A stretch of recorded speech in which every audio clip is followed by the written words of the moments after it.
Okay, today we're talking about picking tools for your artworks and art projects, and strap in because it's going to be a bit of a longer episode.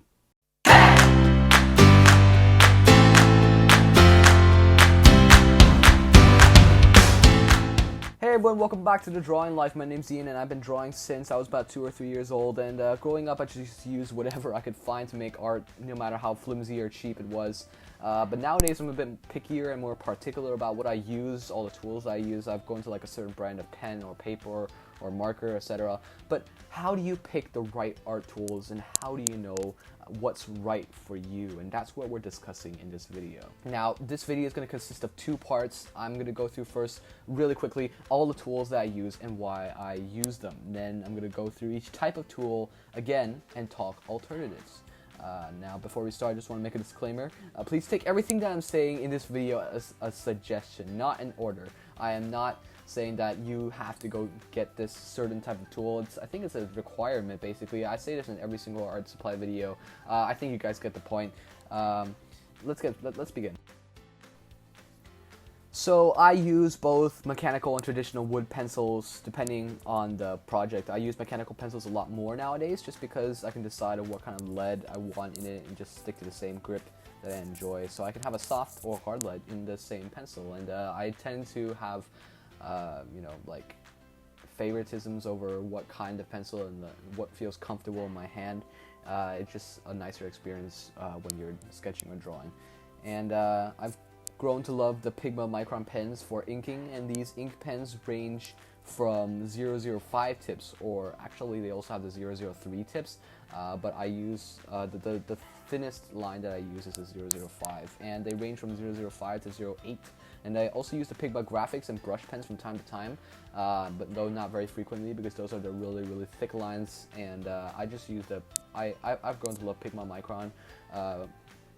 I like these because they can vary line width very well, and they're like a more controlled variant of a brush pen, basically.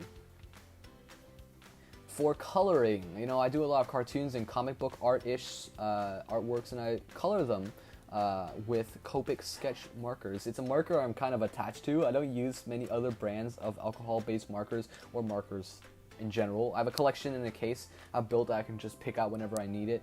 And because I use markers, I'm going to need something that's thick and will produce nice results with a marker. So I use Georgia Pacific cardstock paper.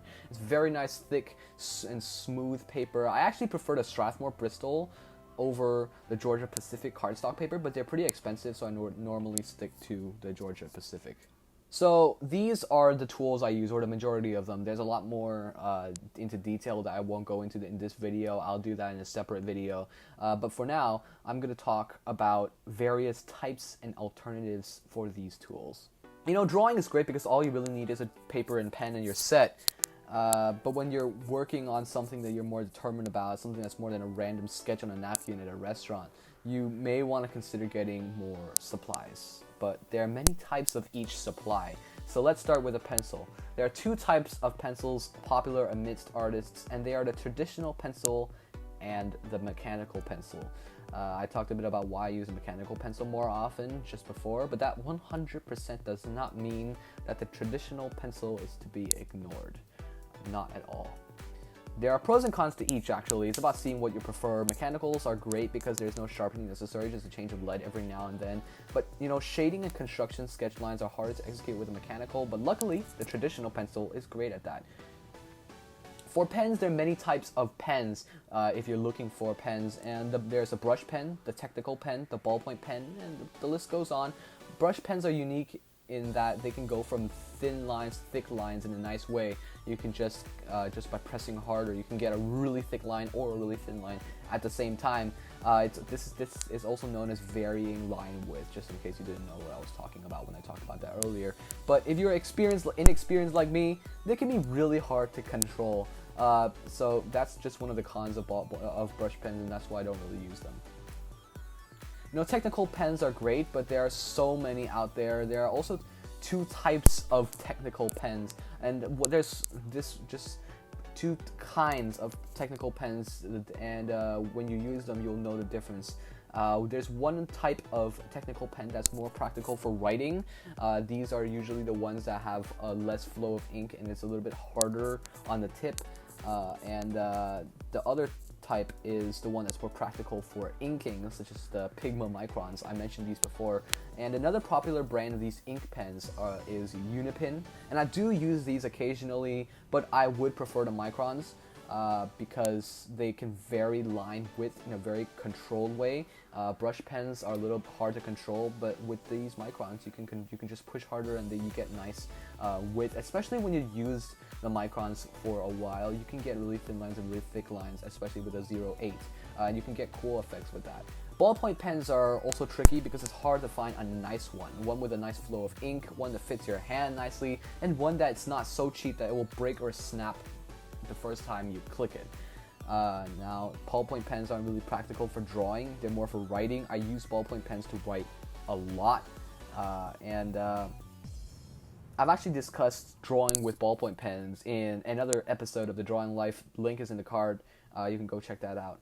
They're nice for doodling though, and you can make cool sketchy lines with this and get cool effects with that. And you can just draw on a napkin or wherever you're at, and it's just really fun to doodle with. I used to do that all the time. I just really love doing that, and but you know, it's hard to find a nice one. And the one I use currently actually is an Acryl Ball ballpoint pen by Pilot. And it's what I really like. I use that for most of my writing, like for like rough drafts of scripts that I would use right for YouTube and stuff like that. Let's move on to markers. I use an alcohol-based type of marker. There are different types of markers. I use alcohol-based ones because they can blend into each other really nicely, and you can get really cool effects with that. But there really aren't many out there that I've tried that I've liked besides Copic. Once you use Copic, you will not want to use any other alcohol-based marker. It's just you will not want to use it. Copic is the top of the line markers, highest quality, greatest markers that I've used, but they are pretty expensive. I've compared Copic with an off-brand version before called Ohuhu. These are cheaper, but in a past episode, you can check that out. It's also in the card. But anyways, Copic is similar to many alcohol-based markers in the fact that it's dual-tipped. It has two sides, but it's unique in that it has a brush tip instead of the typical fine tip. So most alcohol-based markers out there will have a chisel tip and a fine tip. Other brands like Artist Loft or Prismacolor, they do have a brush tip and a Y-tip marker, but I've hated those. Like, they're really hard and dry, and you can't get watery blending effects with them like you can with Copic. End of commercial. Anyways, if you are on a budget, there are still some good alternatives like Prismacolor, CaliArt, Shuttle Art, and Touch 5. What? Touch 5? What? Touch New? I thought they were Touch New, but this is Touch 5. Okay, I guess they're Touch 5 markers. They have a branding problem. Now, moving on to paper. There are many types of paper: printer paper, watercolor paper, cardstock, construction paper. Because I use Copics, I tend to go for cardstock. I think most alcohol-based markers, or markers in general, I don't know about the Crayola ones, but they have a nasty habit of bleeding through usually to the other side, and if you're on top of another paper, to the paper underneath the paper that you're drawing on. I hate that. And with printer paper, if you use Copics on printer paper, you can't really get good results with the Copics anyways, so I use Georgia Pacific cardstock. Georgia Pacific cardstock is a great cardstock. The best one that I used is the Strathmore Bristol. You can find those anywhere. They are kind of expensive. They're like 20 sheets in a pad for about $10, depending on the size of the paper. But for the Georgia Pacific, you can get about 200 sheets for $4. So that's Strathmore Bristol is actually definitely better quality. Logically, you think that? I mean, but I find that the Georgia Pacific is really nice, and they don't bleed through that bad if you don't blend too much. And but if you do blend too much, a lot, but they won't bleed to the next page. They might show up on the back of the paper. But I really love using Georgia Pacific. It's a nice budget option if you're on a budget like me. I don't spend too much money on my art supplies, with the exception of Copics. But I don't want to spend too much money on things, unnecessary things. Well, I don't want to spend too much money, let's just say, on an art supply that I already, that there's a similar one for a cheaper price. I wouldn't want to, spend needless money. But anyways, For random doodling, though, as I talked about before, feel free to just use printer paper. I mean, you don't want to waste good paper for just random doodling. But for larger projects like I do pretty frequently, you'll be rewarded with the great results you can get when you use better paper. It's just so satisfying, and you will be rewarded with the good results. Like, the results will become so much different when you use good paper for the larger projects. In conclusion, it's all about finding what works for you. It's not about going online and finding whatever ZHC uses and buying and using them. Through trial and error, find your favorite pen and paper or marker or pencil, etc. Find a tool that fits comfortably in your hand. Find one that you like. That's what I've learned from my experience, and that's what I continue to live by today. Alright guys, thanks for watching. I hope you enjoyed this little video guide. If it helped you, please consider subscribing, and hey, share it with your friends. Be sure to follow me on Instagram and visit the Drawing Life website. All links are in the info box below. Thanks for watching this video.